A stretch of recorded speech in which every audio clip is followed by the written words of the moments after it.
दोस्तों, आप सभी का कुंभ राशि के महत्वपूर्ण कार्यक्रम में स्वागत है।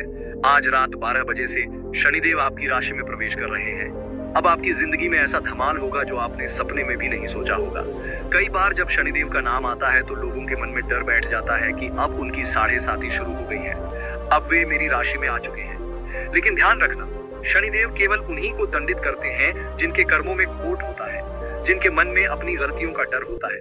वही लोग यह सोचते हैं कि शनिदेव केवल सजा देने के लिए आते हैं, लेकिन सच्चाई इससे अलग है। शनिदेव न्याय के देवता है, वह हमारे कर्मों के अनुसार ही फल प्रदान करते हैं। आज की यह वीडियो तुम्हारे लिए इसलिए बनाई गई है ताकि शनि ग्रह का प्रभाव तुम्हारे लिए शुभ फलदायी बन जाए।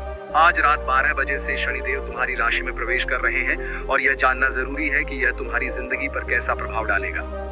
किस प्रकार शनिदेव तुम्हारी बर्बाद हो रही जिंदगी को सही रास्ते पर लाएंगे, तुम्हें खुशियां देंगे, लेकिन यह मत समझना कि दंड नहीं मिलेगा। शनिदेव का न्याय निष्पक्ष होता है, वह अच्छे कर्म करने वालों को भरपूर आशीर्वाद देते हैं और बुरे कर्म करने वालों को उनके कर्मों के अनुसार दंड देते हैं। अब यह तुम्हें तय करना है कि तुम्हारे कर्म कैसे हैं। गुरुजी ने इस वीडियो को तुम्हारे लिए घंटों की मेहनत से तैयार किया है ताकि तुम समय रहते सचेत हो जाओ। शनिदेव को भगवान शिव ने यह पद सौंपा है कि वह मानवों को उनके कर्मों के अनुसार फल प्रदान करें। इसलिए यह जानना जरूरी है कि तुम्हारे कर्म कैसे हैं और उनका फल तुम्हें कैसा मिलने वाला है। तुम्हारे पूर्व जन्म और वर्तमान कर्मों का पूरा हिसाब अब शनिदेव के दरबार में होगा। इस वीडियो में एक एक जानकारी ऐसी दी गई है जो तुम्हारी आंखें खोल देगी। तुम अगर अंत तक देख लोगे तो तुम्हें समझ आ जाएगा कि शनिदेव किस प्रकार न्याय करते हैं। वह बुरे कर्म करने वालों के साथ सख्ती से पेश आते हैं और अच्छे कर्म करने वालों को अपार सुख समृद्धि का आशीर्वाद देते हैं। तुम्हारे मन में कुछ गलत धारणाएं बनी हुई हैं, कुछ अच्छाइयां तुम्हें बुराइयां लग रही हैं और कुछ बुरे कर्म तुम्हें अच्छे लग रहे हैं। लेकिन आज जब तुम्हें सच्चाई का एहसास होगा तो तुम्हारे पैरों तले जमीन खिसक जाएगी। इसलिए इस वीडियो को अंत तक देखना, हर बात को ध्यान से समझना और शनिदेव के आशीर्वाद से अपने जीवन को सकारात्मक दिशा में ले जाना। सबसे पहले शनिदेव के सच्चे भक्त इस वीडियो को लाइक करें और कमेंट बॉक्स में सच्चे मन से जय शनिदेव जरूर लिखें। तुम्हें बहुत बड़ी खुशखबरी मिलेगी। अक्सर जब हम किसी ज्योतिषी को अपनी कुंडली दिखाते हैं और अगर वह कह दे कि तुम्हारी कुंडली में शनि बैठा है तो लोग डर जाते हैं और नकारात्मकता की ओर बढ़ जाते हैं। लेकिन यह ध्यान रखना कि शनिदेव कभी किसी का बुरा नहीं करते। यह बात तुम गांठ बांध लो। भगवान अगर किसी को बड़ा बनाना चाहे तो उसे कोई रोक नहीं सकता। लेकिन अगर इंसान के कर्म खोटे हैं, उसने बुरे कर्म किए हैं, मांसाहार का सेवन किया है, हर बात में झूठ बोला है, मदिरापान किया है, जुआ सट्टा खेलता है, किसी को धोखा दे रहा है, किसी गरीब का हक छीन रहा है, किसी जरूरतमंद का मजाक उड़ा रहा है, चोरी चकारी कर रहा है, तो फिर शनिदेव उसे दंडित करने से पीछे नहीं हटेंगे। ऐसे बुरे कर्म वाले लोगों को भगवान बड़ा बनाना चाहे तो भी बड़ा नहीं बना सकते, क्योंकि उनके छोटे और संकीर्ण विचारों वाले कर्म उनकी जिंदगी में हमेशा तबाही लाते रहते हैं। और जब एक समय पर यही स्थिति बन जाती है कि यह निर्णय करना मुश्किल हो जाता है कि लोगों को सजा किस प्रकार से मिले, क्योंकि अच्छे लोग जब जिंदगी में बहुत अच्छा करते हैं तो वह अच्छे फल के अधिकारी होते हैं। लेकिन अगर बुरे कर्म करने वाले भी अच्छे फल प्राप्त करने लगे तो फिर तो न्याय व्यवस्था पूरी तरह से बिगड़ जाती है। इसलिए कर्म फलदाता के रूप में महादेव ने शनिदेव को यह विशेष जिम्मेदारी सौंपी कि वह इस दुनिया के हर इंसान को उसके कर्म के अनुसार फल प्रदान करें। लेकिन यहाँ एक महत्वपूर्ण बात समझने की जरूरत है कि कर्म का फल देना केवल बुरे कर्म का दंड देना नहीं है, बल्कि अच्छे कर्म करने वालों को अच्छा फल देना और बुरे कर्म करने वालों को उनके कर्मों के अनुसार ही दंड देना भी है। जहां तक कि तुम्हारी कुंडली हमें दिखाई दे रही है और जहां तक कि तुम्हारा व्यक्तित्व गुरुजी समझ पा रहे हैं, तुम एक निर्मल हृदय के इंसान हो। तुम्हारा हृदय बहुत कोमल है, तुम बहुत भावुक हो। जब तुम्हारे सामने कोई मासूम स्थिति बनती है, जब कोई माँ बेटे का मिलन होता है, जब किसी पिक्चर में कोई इमोशनल सीन आता है, जब तुम्हारे सामने कोई दर्द से तड़पता है, जब किसी को किसी प्रकार की समस्या होती है, तो तुम्हारी आंखें नम हो जाती हैं। तुम किसी का दर्द नहीं देख पाते। यहाँ तक कि दर्द में तड़पता हुआ कोई जानवर भी तुम्हारी आंखों में आंसू ला देता है।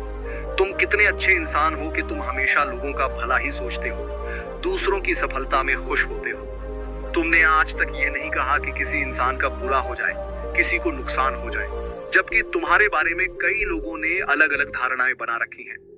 कुछ लोग सोचते हैं कि तुम गलत तरीके से पैसा कमाते हो। कुछ लोगों को लगता है कि तुम बोलने और करने में ध्यान नहीं रखते, क्योंकि तुम जो भी कहते हो वह साफ साफ और मुंह पर बोल देते हो। लेकिन याद रखना, जब हम जिंदगी में सही रास्ते पर चलते हैं, जब हम सच और ईमानदारी की राह पर आगे बढ़ते हैं, तो हमारे बीच में टांग अड़ाने वाले बहुत सारे लोग आ जाते हैं। हाथी जब रास्ते पर चलता है तो ढेर सारे कुत्ते भौंकते हैं, लेकिन अगर हाथी उन कुत्तों पर ध्यान देने लगे तो उसका रास्ता भटक जाएगा। इसीलिए वह सीधा अपने मार्ग पर आगे बढ़ता रहता है। उसे इस बात की परवाह नहीं होती कि कौन सा कुत्ता कब और कहां भौंक रहा है। अपने लक्ष्य को प्राप्त करने के लिए निरंतर प्रयास करते रहना चाहिए, क्योंकि जो व्यक्ति अपने कर्मों को प्रधानता देता है, शनिदेव उसकी कठिनाइयों को समाप्त कर उसे सफलता के शिखर तक पहुंचा देते हैं। शनिदेव की साढ़े साती और ढैया जीवन में कई परीक्षाएं लेकर आती हैं, लेकिन जो व्यक्ति ईमानदार, कर्तव्यनिष्ठ और अपने परिवार के प्रति समर्पित होता है, वह इन परीक्षाओं में सफल होकर विजय प्राप्त करता है। भगवान का नाम जपने से भी शनिदेव की कृपा प्राप्त होती है, लेकिन जो व्यक्ति बुरे कर्म करता है या जिसने पूर्व जन्म में भी अनुचित कर्म किए हैं, वह इस जन्म में सच्चा सुख प्राप्त नहीं कर सकता। अगर जीवन में खुशहाली और समृद्धि चाहते हो तो एक ही मार्ग है, भगवान की आराधना।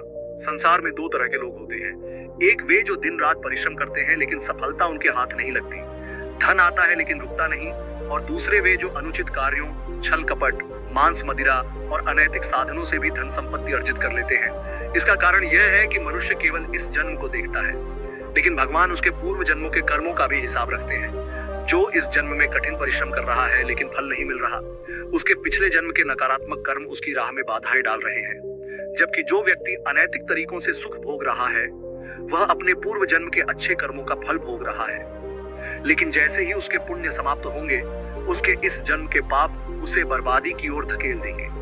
उसका वैभव, धन और संपत्ति नष्ट हो जाएगी। इसलिए अपने पूर्व जन्म के दोषों को समाप्त करने का प्रयास करना आवश्यक है, और इसका सर्वोत्तम उपाय है भगवान की शरण में जाना।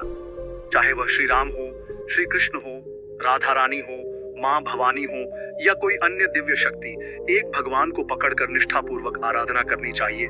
धीरे धीरे हमारे पिछले जन्मों के दोष समाप्त हो जाएंगे और इस जीवन में अच्छे दिनों का शुभारंभ होगा। लेकिन यदि इस जन्म में भी अनुचित कर्मों की प्रवृत्ति जारी रही तो अंत निश्चित रूप से कष्टदायक होगा। शनिदेव अब तुम्हारी राशि में प्रभावी हो चुके हैं, जिसका अर्थ है कि तुम्हारी परीक्षा की घड़ी आ चुकी है। यदि इन कठिनाइयों का सामना कर सफल हो गए तो धन, ऐश्वर्य, प्रेम और हर प्रकार की समृद्धि तुम्हें प्राप्त होगी। लेकिन इन परीक्षाओं का स्वरूप क्या होगा और कैसे पार पाना है, यह समझना तुम्हारे लिए अत्यंत आवश्यक है। अगर तुमने यह वीडियो पूरी नहीं देखी तो इसे यहाँ तक देखना व्यर्थ हो जाएगा, लेकिन यदि अंत तक देख ली तो तुम्हारा आने वाला समय सार्थक हो सकता है। सबसे पहली परीक्षा होगी ईमानदारी की। शनिदेव जब किसी को कुछ देना चाहते हैं तो पहले उसकी ईमानदारी की परीक्षा लेते हैं। हर व्यक्ति के भीतर ईमानदारी का गुण होना चाहिए। मान लो तुम किसी दुकान पर गए और 50 रुपए का सामान खरीदा, दुकानदार गलती से तुम्हें 10 रुपए ज्यादा लौटा देता है। अब अगर कोई बेईमान व्यक्ति होगा तो वह उसे अपने पास रख लेगा और परीक्षा में असफल हो जाएगा। लेकिन यदि तुम ईमानदार हो और दुकानदार को बताते हो कि उसने पैसे ज्यादा लौटा दिए हैं, तो शनिदेव की परीक्षा में सफल हो जाओगे। ईमानदारी केवल पैसों तक सीमित नहीं होती, ये रिश्तों में भी उतनी ही महत्वपूर्ण होती है। कई लोग अपने रिश्तों को पैसों के आधार पर निभाते हैं। अगर उन्हें पैसा मिल रहा है तो रिश्ता निभाते हैं, नहीं तो दूर हो जाते हैं। चाहे वह भाई हो, पत्नी हो, बहन हो या कोई और, रिश्तों में सच्चाई और निस्वार्थ भाव होना चाहिए। अगर कोई व्यक्ति किसी लालच में तुम्हारा नुकसान कर रहा है तो वह रिश्ता सच्चा नहीं है। तुम्हें भी अपने रिश्तों में ईमानदार रहना चाहिए। किसी के साथ धोखा मत करना, जरूरत पड़ने पर झूठ का सहारा मत लेना। अब दूसरी परीक्षा सत्य की होगी। यह सबसे कठिन परीक्षा होती है। एक बार शनिदेव ने देखा कि इस दुनिया में सबसे बड़ा सत्यवादी राजा हरिश्चंद्र है, तब उन्होंने उनकी परीक्षा लेने का निर्णय किया।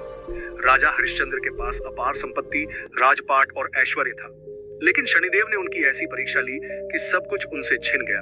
उनकी पूरी जिंदगी संघर्ष में बदल गई, लेकिन उन्होंने कभी सत्य का मार्ग नहीं छोड़ा, कभी झूठ नहीं बोला। भूखे रहना स्वीकार किया, लेकिन असत्य का सहारा नहीं लिया। अंत में भगवान ने स्वयं उन्हें दर्शन दिए और कहा कि उनके जैसा सत्यवादी कोई नहीं हो सकता। तभी से आज तक हम उन्हें सत्यवादी हरिश्चंद्र के नाम से जानते हैं। शनिदेव तुम्हारी सत्य की भी परीक्षा ले सकते हैं। याद रखना, सत्य एक डेबिट कार्ड की तरह होता है, जिसमें पहले कीमत चुकानी पड़ती है लेकिन बाद में सुख मिलता है। जबकि झूठ एक क्रेडिट कार्ड की तरह होता है, जो शुरुआत में आनंद देता है लेकिन अंत में भारी कीमत चुकानी पड़ती है। अगर तुम सत्य बोलोगे तो शुरुआत में कठिनाई आएगी, लेकिन भविष्य में 1000 झूठों से बच जाओगे। क्योंकि जो इंसान एक बार झूठ बोलता है, उसे अपने पहले झूठ को छुपाने के लिए कई और झूठ बोलने पड़ते हैं। सत्य को जितना दबाओगे, वह उतनी ही तेजी से बाहर आएगा। इसलिए झूठ मत बोलो। अपने व्यापार में, अपने रिश्तों में या किसी भी स्थिति में सत्य को न छोड़ो। कई व्यापारी झूठ बोलकर अपने ग्राहकों को धोखा देते हैं, लेकिन यह झूठ ज्यादा समय तक नहीं चलता और शनिदेव ऐसी सत्यता की परीक्षा जरूर लेते हैं। अब तीसरी परीक्षा होगी धन को हजम करने की। अब तुम सोचोगे कि यह क्या होती है। भगवान हर इंसान को पैसा देने के लिए तैयार है, लेकिन हर किसी को एक अवसर मिलता है। जो इस अवसर को पहचान लेता है वह धनवान बनता है, लेकिन जो इसे गंवा देता है वह गरीबी में ही रहता है। मान लो भगवान ने तुम्हें 1000 रुपए दिए। अब यह देखना जरूरी है कि तुमने इस धन का क्या किया। क्या तुमने इसे व्यर्थ की चीजों पर खर्च कर दिया, शौक में उड़ा दिया, या इसे अपने परिवार की आवश्यकताओं पर लगाया, माता पिता की सेवा में, गरीबों की मदद में, दान पुण्य में खर्च किया। भगवान चाहते हैं कि तुम अपने धन का उपयोग सही कार्यों में करो, जरूरतमंदों की मदद करो, भूखों को भोजन दो, जानवरों को कुछ खिलाओ। लेकिन अगर तुम लालच में आकर केवल अपने सुख के लिए धन खर्च करोगे तो शनिदेव की परीक्षा में असफल हो जाओगे और जो धन तुम्हें मिलने वाला था वह कभी तुम्हारे पास नहीं आएगा। इसलिए हमेशा सतर्क रहना। जीवन में क्या होगा यह कोई नहीं जानता, लेकिन यह निश्चित है कि यदि तुम इन 3 परीक्षाओं में सफल हो गए तो शनिदेव तुम्हें मालामाल कर देंगे। अब शनिदेव की विशेष कृपा पाने के लिए एक उपाय जरूर करना। शनिवार के दिन हनुमान चालीसा का पाठ करना बहुत लाभकारी होता है। स्वयं शनिदेव ने हनुमान जी को यह वरदान दिया था कि जो भी भक्त शनिवार को हनुमान चालीसा का पाठ करेगा उस पर शनिदेव की विशेष कृपा बनी रहेगी। 7.5 और ढैया का प्रभाव उस पर नहीं पड़ेगा। इसलिए यदि तुम मंगलवार को हनुमान चालीसा पढ़ते हो तो यह बहुत अच्छी बात है, लेकिन अब इसे शनिवार के दिन भी पढ़ना शुरू करो। इससे तुम्हें और अधिक शुभ फल प्राप्त होंगे। इसे मामूली उपाय मत समझना, क्योंकि इसका प्रभाव निश्चित रूप से दिखेगा। अब तुम्हें एक विशेष उपाय करना है जिसे छाया दान कहते हैं। शायद तुमने इसके बारे में पहले नहीं सुना होगा, इसलिए इसे ध्यान से समझो। शनिवार की सुबह एक छोटी कटोरी में तेल लो और उसमें अपना चेहरा देखो। इसके बाद बिना किसी से कुछ कहे इस कटोरी को अपने घर के आसपास किसी मंदिर में या किसी जरूरतमंद को दान कर दो। इसे छाया दान कहा जाता है और यह उपाय जीवन में आ रही बाधाओं को दूर करता है, ऊपरी बाधाओं और क्लेशों का नाश करता है और शनिदेव की कृपा दिलाता है। अब अगला उपाय तुम्हें गाय के कच्चे दूध से करना है। यह एक बेहद शक्तिशाली और प्रभावी उपाय है, इसलिए इसे ध्यान से सुनो। 1 गिलास गाय का कच्चा दूध लो और इसे रात को सोने से पहले अपने सिरहाने रख दो। जब सुबह उठो तो यह दूध किसी बबूल के पेड़ की जड़ में डाल दो। यदि बबूल का पेड़ नहीं मिल रहा हो तो किसी भी कांटेदार पौधे में यह दूध डाल सकते हो। यह उपाय जीवन की समस्त बाधाओं को समाप्त करता है, किसी भी प्रकार के टोने टोटके के प्रभाव को खत्म कर देता है और तुम्हारी किस्मत को चमका देता है। अब शनिदेव का एक विशेष मंत्र बता रहे हैं जो तुम्हारी जिंदगी में बहुत उपयोगी सिद्ध होगा। इस मंत्र का प्रतिदिन जाप करने से शनिदेव की विशेष कृपा प्राप्त होती है और सभी समस्याएं दूर हो जाती हैं। मंत्र है एयुएम प्राम प्रीम प्रोम सह शनैश्चराय नमः। इसे प्रतिदिन नियम पूर्वक जपो। शनिदेव तुम्हारे जीवन में शुभता लाएंगे, सही मार्ग दिखाएंगे और अशुभ परिस्थितियों को भी शुभ में बदल देंगे। यदि यह जानकारी उपयोगी लगी हो तो वीडियो को लाइक जरूर करना और चैनल को सब्सक्राइब करके बेल आइकन को दबा देना ताकि भविष्य में भी ऐसे ही महत्वपूर्ण उपाय और ज्ञान तुम्हें मिलता रहे।